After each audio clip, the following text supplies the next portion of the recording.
Hello, in this video I'm going to go through the final part of the 2012 pattern. This is the infamous long question in the 2012 paper, which is widely seen as being the most difficult question which has ever been presented in a PAT paper. So I do have some sympathy with the person who set the question though, because I think part of the reason, quite possibly the majority of the reason why people have a problem with this question is they get too bogged down in the calculations. And a lot of the parts of this question are asking for graph sketches and conceptual understanding rather than necessarily an analytical discussion and a detailed set of calculations for each part of the question. So I think the general thrust of the question is very good because it is very difficult, but it is interesting conceptually. I'll also give a heads up on this that I'm not approaching this video cold. I try to go into these PAT videos of just answering them as I go through. Okay, admittedly, a few of the questions I have seen before. It's not like I've never seen any of them before, but mostly these are new questions I'm approaching for the first time on the video. This time I've given some thought to this in advance. I've already gone through it because there are some interesting ideas and I want to try and present this more clearly than I probably would do if I was just doing this on the fly, because it is such a difficult question. So with both of those things in mind, let's start on the first part of the question. We got a point-like object, mass 1 kilogram. It starts from rest at a point x0 equals 10 meters. So that's from some origin. And it moves without any friction under a force F, which depends on the coordinate x as illustrated in the figure below. Motion is confined to one dimension along x. Right, okay, so we want to be thinking about something about how this object is moving. We know we've got this line x. We've got our 0 point here. It's moving along this line. We're starting here at 10 meters. And we've got this force profile. And of course, whenever you're seeing force, we can also think acceleration because we know from Newton's second law that they're proportional to each other. So this could be our acceleration graph that we've got going on here. Now, thinking about what's going to happen then, let's try marking on. What if we put on some accelerations here? We can say here that we've got acceleration. So for our F equals ma, well, m is 1, so that's great. So we can just say these things are the same. This force in newtons is also our acceleration in meters per second squared. So we've got an acceleration to the left of 10 meters per second squared. Then when we get into this region over here, we've got an acceleration which is changing around. So up to minus 10 meters, we're still accelerating to the left, but by a smaller amount, which is going to be somewhere in the 0 to 10 meters per second squared. And then when we're past this minus 10 meters, we've now got an acceleration to the right, which is, you know, somewhere, well, we don't know, it just keeps on increasing. So we can see what's going to happen here, that the object is going to start, change over to red, it's starting at this point at rest, is going to accelerate all the way over to here, keep on getting quicker and quicker and quicker. Then it's going to start slowing down. So this is going faster as it's going that way. Then it's going to be going slower until it stops and then it returns. So this is what we've got going on. Then when it returns, it's going to hit its peak here, and then it's going to be going this way, but slowing.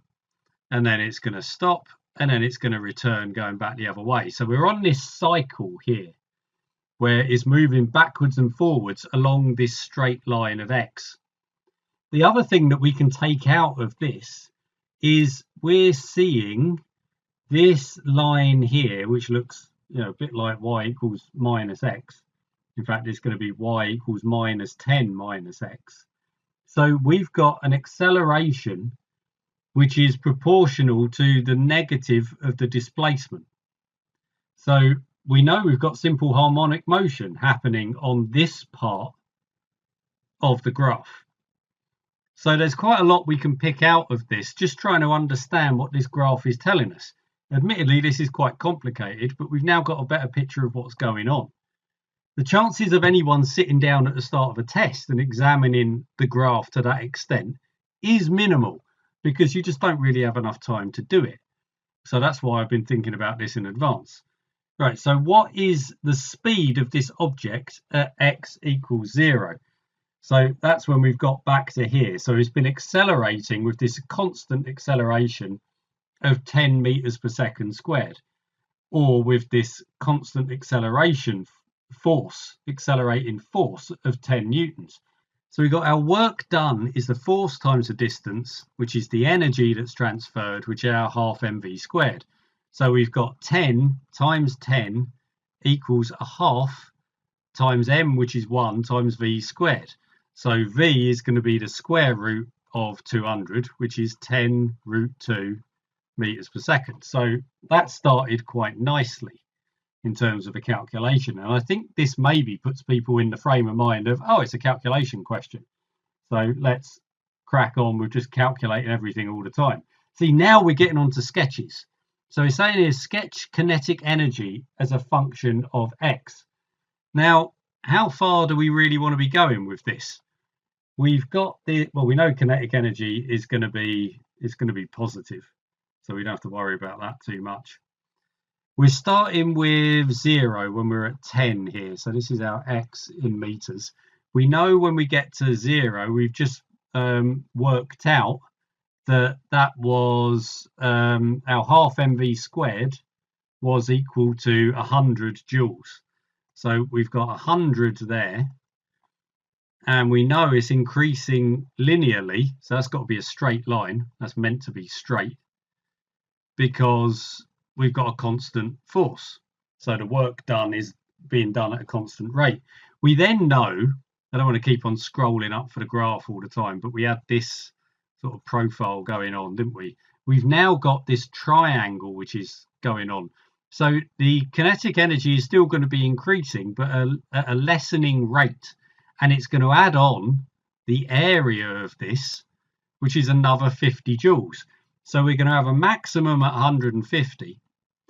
And it's going to be then curving down to reach a maximum. So we've got a straight line, and then we've got this reduction. We then know that these slices here, which are getting bigger and bigger, are our drops in kinetic energy. So this is going to be dropping off slowly because we've got small area to much steeper later on.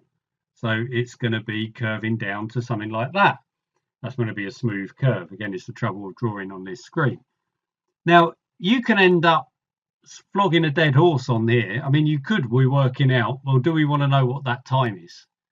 Well, maybe we do, maybe we don't. I mean, you know, it's not going to be that hard to work out, really, because we need to get an area of this triangle, which is going to add up to 150. That's what we need on that. So we need, if we got some time here, which is our delta x, then we know it's exactly the same height, because we saw that this is y is proportional to minus x on this. So we know that's the same. So our delta x squared over 2, our area of that triangle, has got to be equal to 150. So x is going to be the square root of 300. So we've got 10 root 3. We're already got a time here of minus 10. So this point at the end is going to be minus 10. Just factoring these 10s plus root 3. So it's not a really difficult calculation, but it would interest me as to whether they would actually care as part of the answer, whether they're really giving you marks for that. Because I just don't really see it's that necessary compared to the concept of getting the way that the graph is laid out. Anyway, that bit wasn't too bad. We start getting onto the really horrible stuff as we get into here, because now we're switching our x-axis away from displacement on the x-coordinate to time. So sketch its velocity as well as its acceleration. Weird way to put it round. I think that's a little unfair to the students, because I think it's a lot easier to do the acceleration graph than it is to do the velocity graph as a function of time. So I'm going to do that way round. So let's start with our acceleration one first. So we can have negative accelerations, and we know that we will do. So this is our acceleration in meters per second squared versus time. So we know that we've got this constant negative acceleration at the start of -10. What's then happening after that? We've still got a negative acceleration. You know, this was the shape of our graph, wasn't it? It was doing this. So it's decreasing the acceleration going through here, but we're on the SHM part of the graph. So we know whatever is happening along this SHM, and we know it's incomplete SHM, but it's simple harmonic motion nonetheless. So we're going to get a sine wave here. We're just cutting it off at the end. So it's not coming in at the minimum value of the sine wave here. It's already got a bit of the gradient going on. So that's going to be part of a sine wave, which I've maybe overemphasized. It's going to come back to the same -10. Then it's going to go flat again. Then we're hitting into that sine wave, which is going to be doing sine wave again. So we've got periods of SHM, and we've got periods of constant negative acceleration. So this is where you can get really bogged down in what's happening with the graph. You know, do we want to work out all of these times all the way along here? Now, some bits are easier than others. I mean, we know if this is SHM, that from there to there, that's going to be pi. So we don't have any particular issues with doing that. Because, well, the reason we know that as well is that we've got A, if we were doing A is minus omega squared x, and we know that A is minus x, so we know that omega is equal to 1, and we know that omega is 2 pi over t, so t is equal to 2 pi. That is our period of oscillation on this. So if we've done half an oscillation, that must be equal to pi. Similarly, we know that we have gone from, well, we worked out the velocity, didn't we? Was going to be 10√2 meters per second. That was what happened when we reached x was equal to 0. That's what we worked out in the first part of the question. So if we've got that, and we can then say that because we were accelerating at 10 meters per second, so that must be √2 seconds.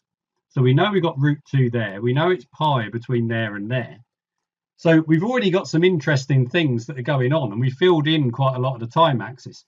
The last bit that I'm not going to fill in, because I think is making the calculations overkill, is working out this little bit of time. Now, what I would suggest for doing that is looking at what bit of the SHM we've missed out.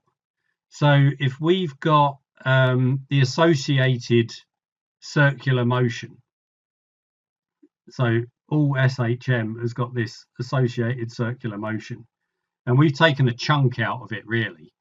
You know, we know we're going round here every 2 pi, and we've taken this chunk out of the circle. We know that we want to work out, you know, what angle have we left out? What is this bit here? And we can say this by looking at the equilibrium point, right? So we had the equilibrium point when we worked these out. We worked out that, so that was at -10. This was at -10√3. So we've got, oh no, that was the difference between these, sorry, is at -10√3. That is the difference that we worked out between those. So we can say that the maximum amplitude of the SHM is 10√3. So that is the radius of our circular motion that we've got there. But we're not doing all of that because we're coming in at an amplitude of 10. So we're coming in here at 10. So this gives us a nice way of working out which part of the oscillation have we left out, because we can say that cos theta, where theta is that angle, is 10 over 10 root 3. So we've got 1 over root 3. That gives us what theta is. We've got double that angle is the amount of the associated circular motion that we've left out of the SHM. So the bit that this time here, we can then go to the calculator and say, well, we've got, we do inverse cos of that. We double it. We take it off of 2 pi. Then we divide by 2 pi. And that's giving us the fraction of how much that we've got.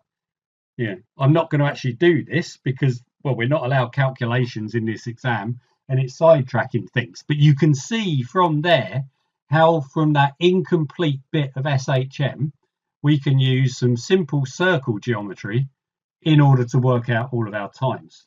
But the important thing is getting this graph. Well, now that we've got that graph and they just want us to draw the velocity, well, great. We're just looking at the gradients and things, because the acceleration is the gradient of the velocity graph. So I might have enough. Let's see if I can stack this underneath.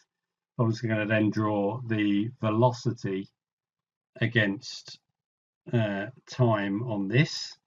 So we can just go through section by section looking at what's happening with a gradient. So we're starting off with this constant negative gradient. So straight line, negative. Then it's still negative. So the velocity is still getting more and more negative until the acceleration becomes 0. And that's when we get our stationary point here on the velocity graph, because now the velocity isn't changing because acceleration is 0. Now we've got positive acceleration, so the velocity is going to start going back towards 0, and it's going to keep on doing this until we get to this 0 acceleration when we got another peak. Then it starts going back down again, and then we hit the straight line, which is another straight line bit because we got this constant negative acceleration, so we need a constant negative gradient. And then we just keep repeating this. So it goes round and up and round and straight line. So we've got that.